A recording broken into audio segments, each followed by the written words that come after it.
This is the summer of 1950, when America was on top. It was the arsenal of democracy, and the last thing on its mind was war. I joined the reserve when I was in high school, as soon as I turned 17 years of age. World War II having just been over just a few years, who would have thought there'd be another war all of a sudden? A lot of us people, including myself, didn't think there would ever be another war. And that was largely due to the fact that the United States had perfected the atomic bomb. So in 1949, when I was a senior in high school, I joined the Marine Corps Reserve. But in 49, I had no expectations of ever facing the enemy. There was no need for soldiers anymore.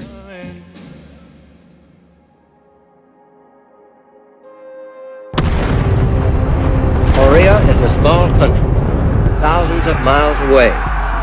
But what is happening there is important to every American. On Sunday, June 25th, communist forces attacked the Republic of Korea. Free nations must be on their guard, more than ever before, against this kind of sneak attack. We are united in detesting communist slavery. We know that the cost of freedom is high, but we are determined to preserve our freedom no matter what the cost. On June 26, 1950, United States Representative Warren Hostin gives a speech to the United Nations Security Council. The armed invasion of the Republic of Korea continues. The Republic of Korea has appealed to the United Nations for protection. I am proud to report that the United States is prepared to furnish assistance to the Republic of Korea.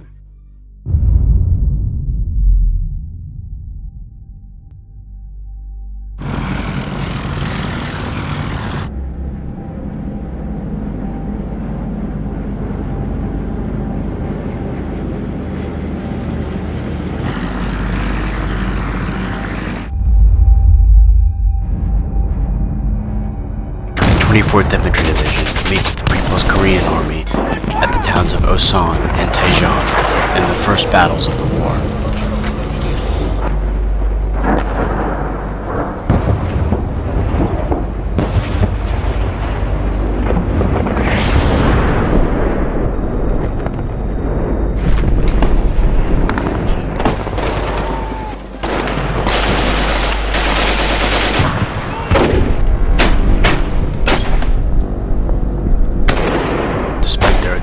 They are forced to pull back.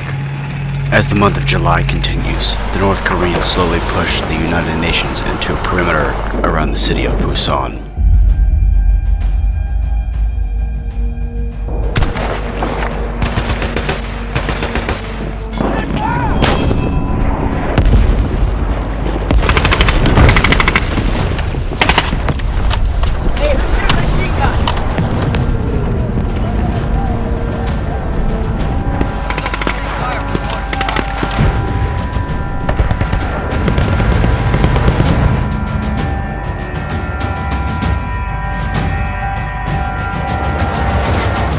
September 1950.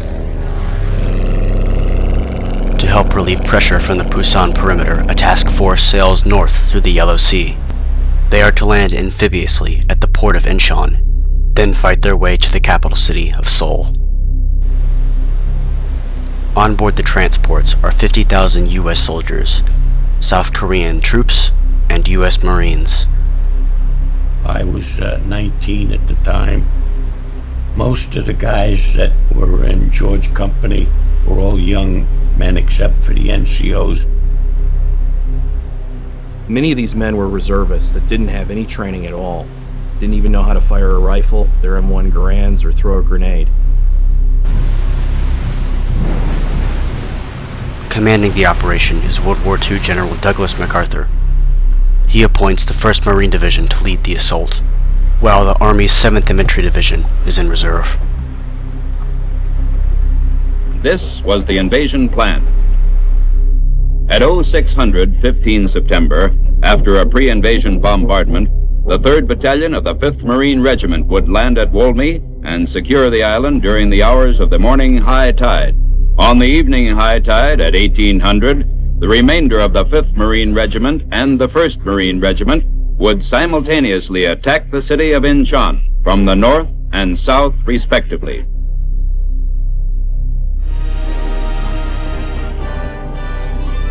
We had a showing of the John Wayne movie, Sands of Iwo Jima. That little voice whispering in your ear again? Uh-huh. Don't worry about it. I've known a million guys that have heard it. Yeah? Most of them make it. And after watching John Wayne 6 times in 2 days, I told my buddy, this is what I need. A war.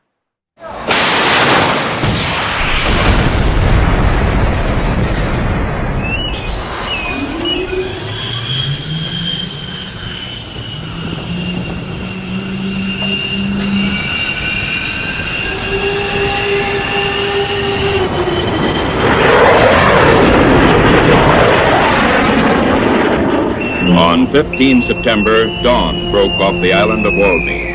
At 0630, the invasion began.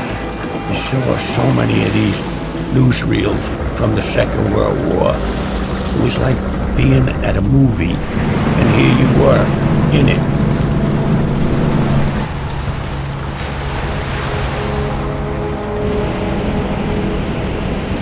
I don't know whether they're going to have a shootout when they hit the beach, like they did back in World War II on some of them invasions. Because I said, my God, what are we getting into?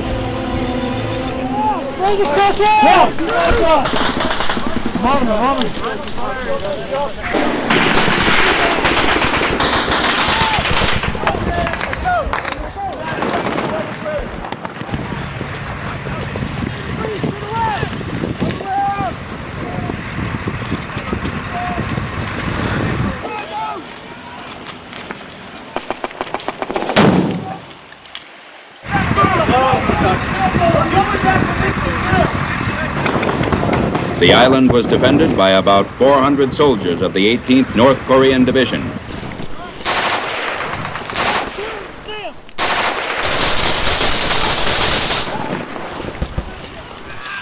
Only sporadic resistance was encountered. The island is secured in less than 90 minutes at a cost for only 14 casualties. Communist troops, in a state of shock, surrendered after only light opposition.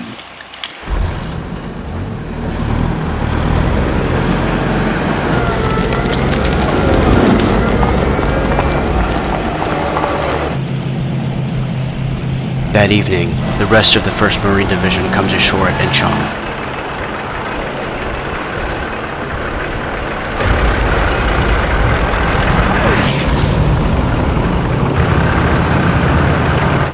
As we went in, climbed up the seawall, I saw the first Marine killed in my life. Reality starts setting in, that this is not like the John Wayne movie.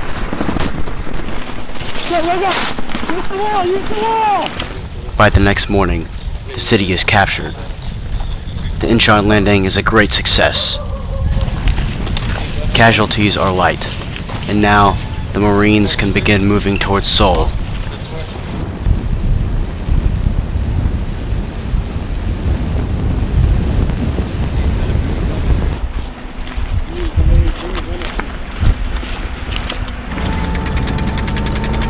Four miles out of Incheon, they passed burning Russian-made T-34 tank.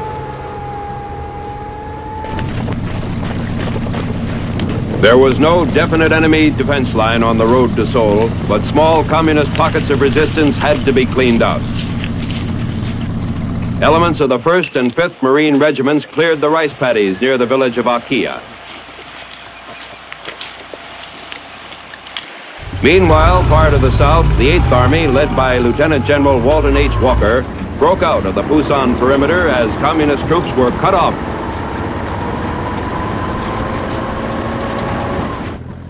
By 23 September, Marines of the 5th Regiment were slowly advancing toward the suburbs of Seoul.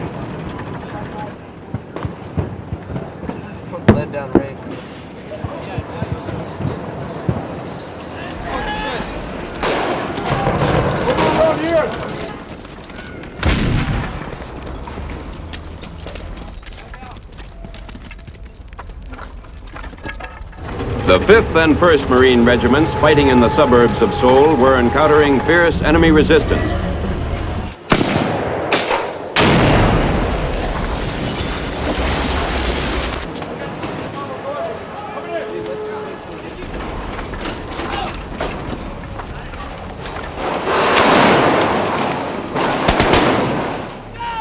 You're not fighting for mother or the flag or anything. You're fighting for the guy alongside you.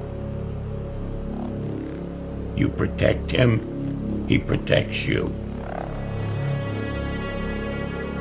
Your buddies are the most important thing in your life. Hang on, buddy, hang on. It's a different world when you're 19 years old and you have to fight a war. I lost so many men. I do not remember too many names. Maybe it's good that it's blocked out of my mind.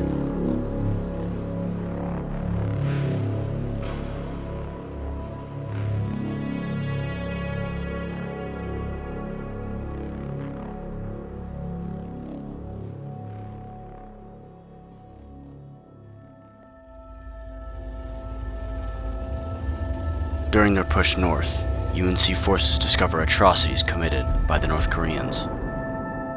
Dead prisoners and civilians litter the ground.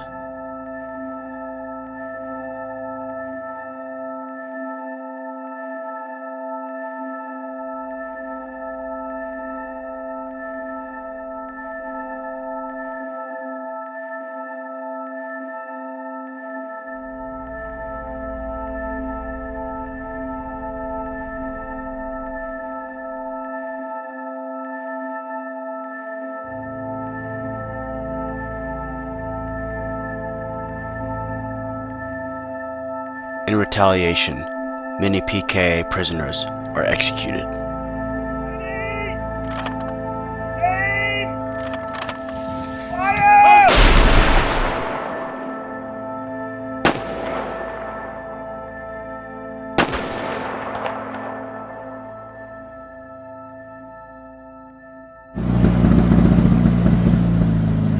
Late autumn 1950.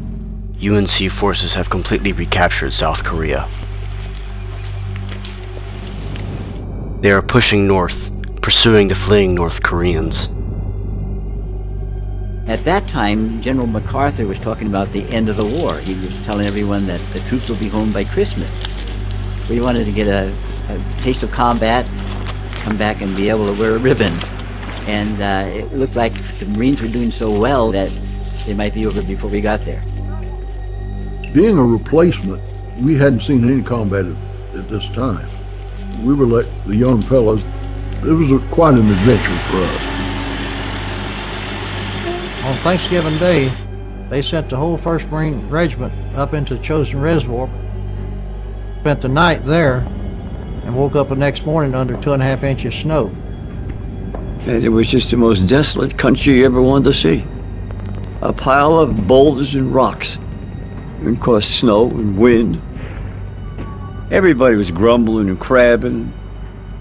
The temperatures were plunging at night to as much as 25 below zero. And the northwest wind was blowing 15, 20 miles an hour out of Manchuria. But still, we were cheered up, thinking with optimism, well, we won't have to endure this for long. Maybe they're right. Maybe the war will be over. There was one tree up in that hill, a fully grown tree with pine branches. And I took my entrenching tool and knocked some of those branches off, and I laid it down, put my sleeping bag on top, and I was going to get a good night's rest.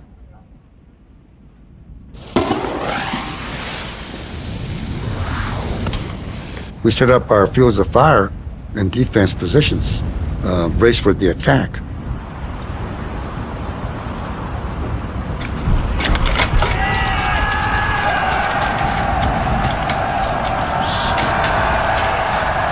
And all you can see ahead of us was Chinese coming at us. A lot of them.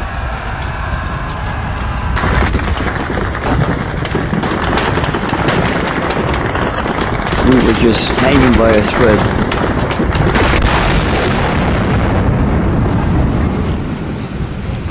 You hear a mortar shell coming, and then you'd hear a scream. They had fellas all over the floor on straw mats.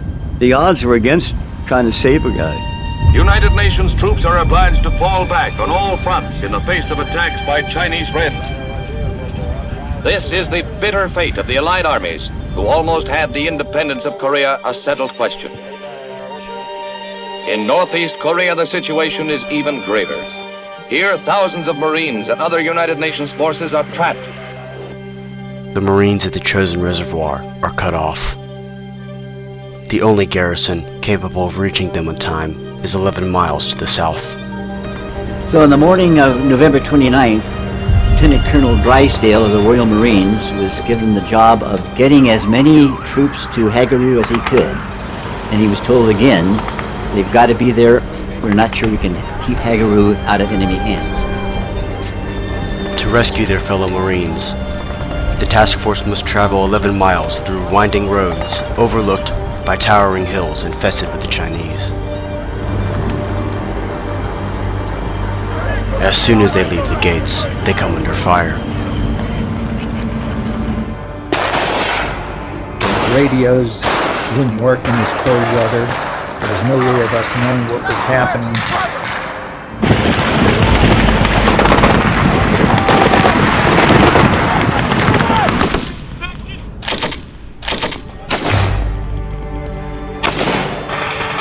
Fire became so intense that the tanks had trouble because guys running up to the road on satchel charges.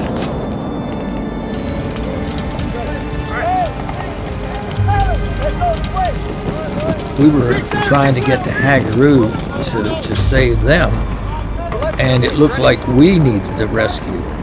We knew we was in a bad situation. We was on the living more or less minute by minute. One of the things was frostbite. There's just no way to get away from that cold weather. Everything was complicated by exposure to extreme cold. They tried to cover them with blankets or tents or anything else they could against the cold, but they'd still freeze to death. We was all sick. I come out there with pneumonia, had no energy. We was concerned about what was going to physically make it through the cold weather there. The task force comprised of over 900 men, but only 300 make it. I left Korea at 19 years of age and was 45 by the time I got to Hagaru. Everybody had that 1,000-yard stare. One of MacArthur's most trusted subordinates, General Ned Allman, choppers into the east side of the command post. We were exhilarated for a moment because we thought help was on its way, but that wasn't the message. The general said you're going to get no help. We had to fight our own way out. To escape annihilation, the Marines must make a fighting withdrawal to the port of Hungnam. You only had one road, one point of entry and egress on each side of the reservoir, flanked by hills on either side. A nightmare. When we left Hagaru, there were Chinese all over the side of the mountain. All of a sudden was automatic weapon fire coming out of this bunker. And so the Southern Marine and I crawled up the side of the hill to this bunker and threw in grenades.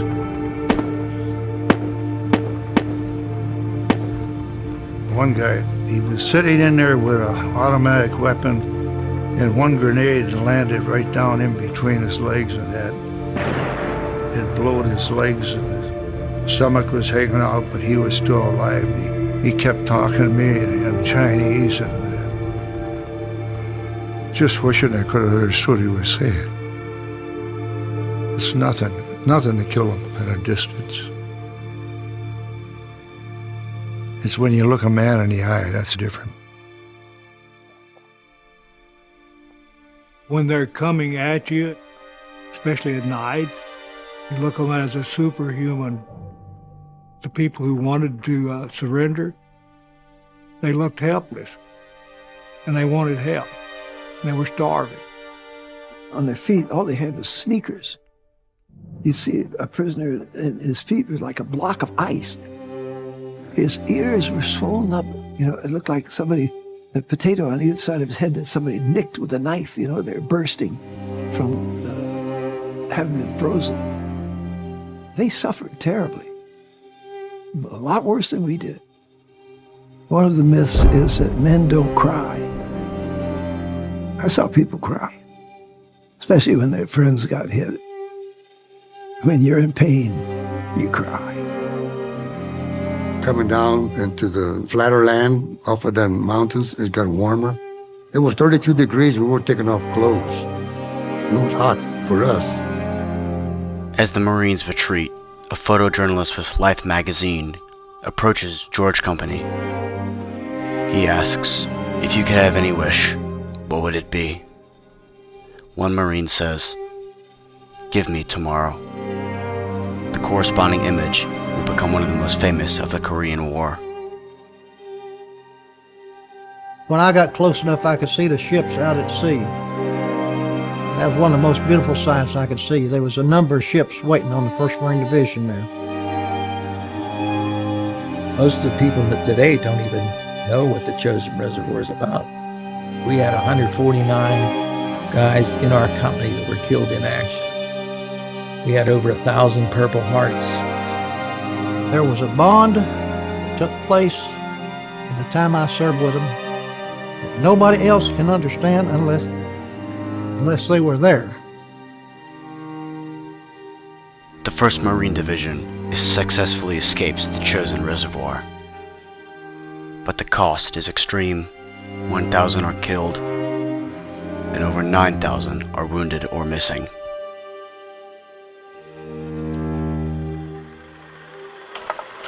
The Chinese communists have again entered the fighting in far greater force than they did a month previously.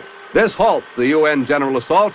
By 4 December, Chinese communists have driven a wedge between the U.S. 8th Army in the west and the 10th Corps in the east, with the 8th Army retreating toward Pyongyang and part of the 10th Corps fighting its way out of a trap near the Chosin Reservoir. By 20 December, Chinese communists and regrouped North Koreans have driven UN forces to the 38th parallel in the west. In the east, U.S. Marines and 7th Division troops have fought their way out of the red trap and are being evacuated by ship at Hungnam. With other It's a testimony to the Marines that so many of them survived it and managed to fight their way out. But fundamentally, it was a Chinese victory that was a key battle in clearing North Korea of UN forces, and they've never been back. I didn't realize what an impact that experience would have on my soul. I fought in many other battles after that. Nothing to compare with the Battle of the Chosin Reservoir. I still believe that the sacrifice, not only of the Marines, but the Army and Navy and everybody that supported that engagement did the right thing. South Korea is still alive, and they're proud people, hardworking people, and I support them to this day. And I don't begrudge a second of the time I spent over there in their defense. Not at all. On the 27th of November at 9:45, that's when the Chinese hit us. And every year on 27th of November, I take a walk up on a hill. And I sit down. I just thank God for letting me survive that. And I pray about the other fellows that we've lost. My fellow citizens, tonight we greet with prayers of thanksgiving the official news that an armistice was signed almost an hour ago in Korea. It will quickly bring to an end the fighting between the United Nations forces and the communist armies. Soldiers, the sailors, and airmen of 16 different countries have stood as partners beside us throughout these long and bitter months. America's thanks go to each. In this struggle, we have seen the United Nations meet the challenge of aggression, not with pathetic words of protest, but with deeds of decisive purpose. And so at long last, the carnage of war is to cease, and the negotiations of the conference table is to begin. This is our resolve and our dedication.